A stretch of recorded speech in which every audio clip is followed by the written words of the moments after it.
Welcome back. All right, yes, this is a late recap, and I'm going to explain why. So, we went to the Abbotsford home game against the Calgary Wranglers.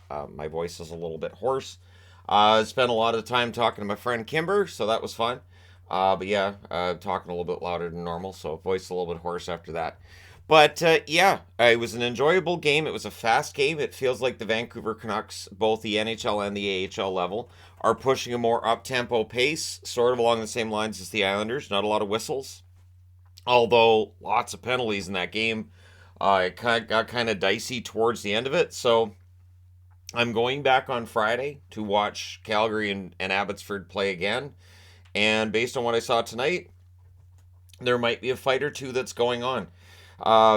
Adelaide got a puck. They did the warm ups before the game. She actually got a puck, came over the glass right to her, so she was very happy about that. And it was enjoyable. My wife sold some 50-50 tickets. They had a good night. I didn't win at the 50-50, sadly, but hey, she sold it to me too, right?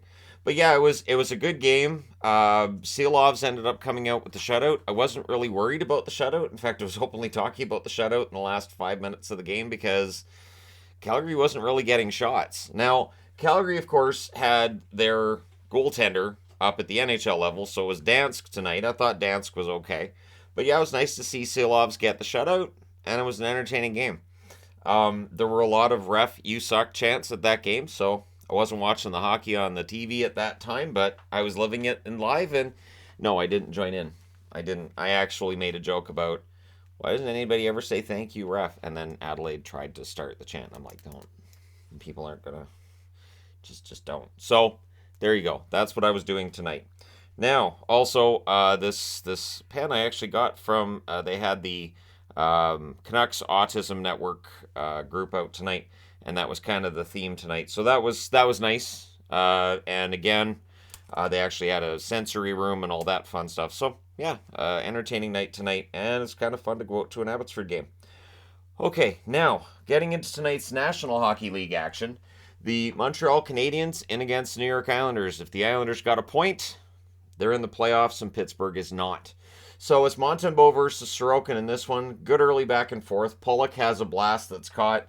Pajot was slow to get to the bench. He'd actually thrown a skate blade. So -1 skate blade. We know how difficult it is for a player to get off the ice that way. There's a post for Lee as the Islanders press. Gurianov fires one wide on a rush. The Islanders were having major turnover issues at that point. The Habs pressuring. There's a near miss then by Martin. The Islanders press at 6.5 minutes.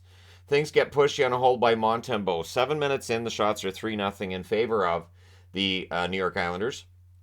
Not much room for the Habs with the puck out there at that stage either. The Islanders press at 8 minutes. Eventually, on a zone entry, they score. It's Nelson from Palmieri and Pellick at 10:26. The Habs press for a response. Sorokin holds on. There was a post for Teasdale, who was in his first National Hockey League game, and that was during a press by the Montreal Canadiens. The Islanders, again, turnovers, puck control was really an issue in that first period. Farrell then has a rush chance that deflects out. Pajot with a net drive chance that's held. Horvat had a rush chance defended. The Habs clear. Eventually they get on the board. Pitlick on a failed clear. And it's funny, how these goals take place is something I really want to track some things next season and on how goals happen and how many of them are on turnovers. I think it'd be great to track. I'm sure there's somebody tracking that somewhere. But Pitlick scores from Evans at 17:38, and that's on a one-timer. And then it's a failed clear at the other end, and a minute later, at 18:57 or a minute and 19 later, Fashing scores from Pajot and Parisi. So Fashing buries a rebound there. It's 2-1 Islanders after one. Second period, power play for the Islanders. Early clears by the Habs. It's killed off, good kill, and then I went to the game. So the Islanders would score to make it 3-1. Nelson scores the second of the game from Dobson and Mayfield. That's at 10:20. During an Islanders power play, Suzuki then gets a highlight reel shorthanded goal at 16:38. And so that makes it 3-2 going into the third period. In the third period, while I am listening on the radio during the warm-ups for the Abbotsford game, I'm hearing this, and Lee scores on the power play from Aho and Dobson at 16 minutes. I could tell it was the Islanders' feed I was listening to because, man, they went crazy. Goalie pull takes place, and the Islanders win it. They go to 42-31-9. They officially eliminate the Penguins from playoffs. And now we know all the 16 teams. It's just a matter of who finishes where. That might get cleared up tomorrow. Montreal 31, 44, and 6 with the loss. The 3 stars in this one, Nelson, Lee, and Fashing. Shots on net, 10-8 Islanders in the first, 18-6 Islanders in the second, 7-5 Islanders in the third. Final shots, 35-19 for the Islanders. Power plays, Montreal 0 for 1. The Islanders 1 for 3. The hits, 19-17 Montreal. Montembeault saves 31 out of 35. Sorokin saved 17 out of 19. And so, yeah, if you're an Islanders fan, you got to be psyched. You're in the playoffs. And for me personally, I like to see turnover in the playoffs. I like to see different teams in. The East, without Ovechkin or Crosby, that's going to be a weird playoffs. I don't think that's happened in a very long time. I know it's been 16 years straight of playoff appearances for Pittsburgh, but to have both of Pittsburgh and Washington out, just bizarre. All right. Dallas in against St. Louis. So Dallas, of course, looking to keep their hopes alive for finishing first. They're going to need a little bit of help with that, of course, but they do their part. So it was Wedgwood versus Hofer. I was interested to see Hofer back in there tonight, but again, teams, as they come down the stretch and we're into that final week, you want to see what you have for next year. Hintz has a shot that's blocked on an early press. The shots are 1 apiece 3 minutes in. Vrana has a rush chance that's held, and then on Dallas' 6th shot, they get a goal. It's Johnston from Suter and Ben at 5:49. To that point, the Blues had 2 shots. We get a power play for the Blues. They were 0 for their last 15. That ends tonight. Vrana scores on the power play from Thomas and Falk at 7:44, and then the Blues press for the lead. But again, I leave to go to the game. And we had to be there early because Yvonne was doing the 50-50, right? So we had to leave earlier than normal. But at 19:04, so in the final minute, Pavelski scores to get his 1,001st point from Heiskanen and Robertson. But St. Louis would answer shortly thereafter. At 19:40, it is Thomas from Kyrou. So it's 2-2 after 1. Second period. It's all about the power plays for Dallas and just power play craziness. And when Dallas's power play is going, it's pretty good. So first it's Hintz from Ben and Robertson at 4:48. Then at 5:36 on the power play, it is Johnston from Dadonov and Sagan. And then in the final minute of the period, it is Sagan from Heiskanen and Robertson. So not bad. All of those on the power play. And in the third period, Dallas just kind of locks it down. St. Louis only managed 6 shots per period in this one. And Dallas wins kind of commandingly, 5-2. And now they'll finish out the season at home against St. Louis. We'll see how it goes. Dallas goes to 46, 21, and 14. As I've been saying lately, I've been very happy with how Dallas has been playing the last few weeks. For St. Louis, they dropped to 37, 37, and 7. So the same record as Vancouver. We're back into that. 3 stars are Johnston, Robertson, and Sagan. Shots on net are 14-6 Dallas in the first, 13-6 Dallas in the second, 10-6 Dallas in the third. Final shots 37-18 for Dallas. Power plays, the Stars 3 for 5, St. Louis 1 for 2. The hits 17-16 St. Louis. Wedgwood saved 16 out of 18, and Hofer saved 32 out of 37. So, yeah, interesting night of hockey.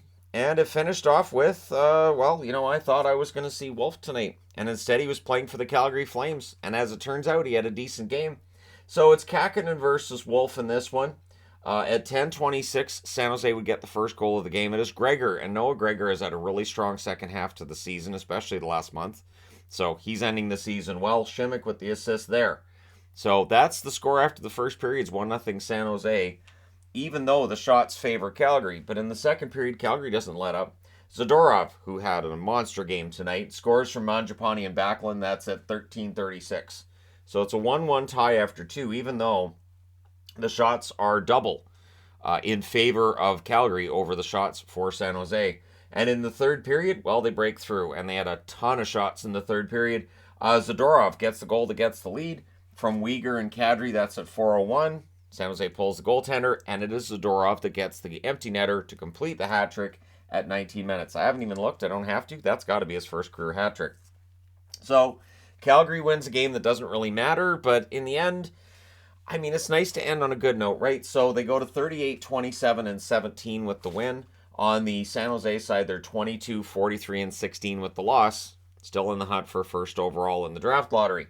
Your 3 stars in this one, Zadorov, Wolf, and Coronado, who is making his debut tonight as well. So your shots on net are 14-9 Calgary in the first, 12-4 Calgary in the second, 23-11 Calgary in the third. So I've come up with a theory that the Wranglers only had 16 shots in that game tonight against the Abbotsford Canucks because all of their shots were in Calgary. They didn't give any to the Wranglers.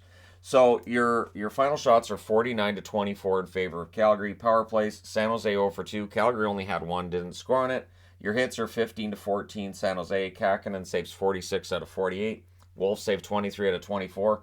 Coronado, 14 minutes and 38 seconds of playing time. 4 shots, 1 hit, and he was a +1 in the game.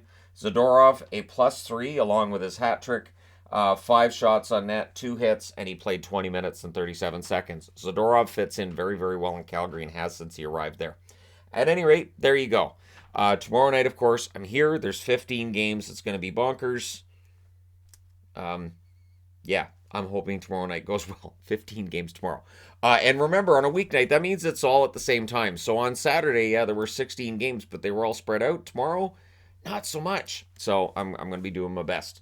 Let me know your thoughts in the comment section below, as always. Don't forget to hit like and subscribe if you're browsing your way through. You just happened upon this video. Also, it was fun to see so many subscribers come over and shake hands with me and say hi to me tonight. That was awesome.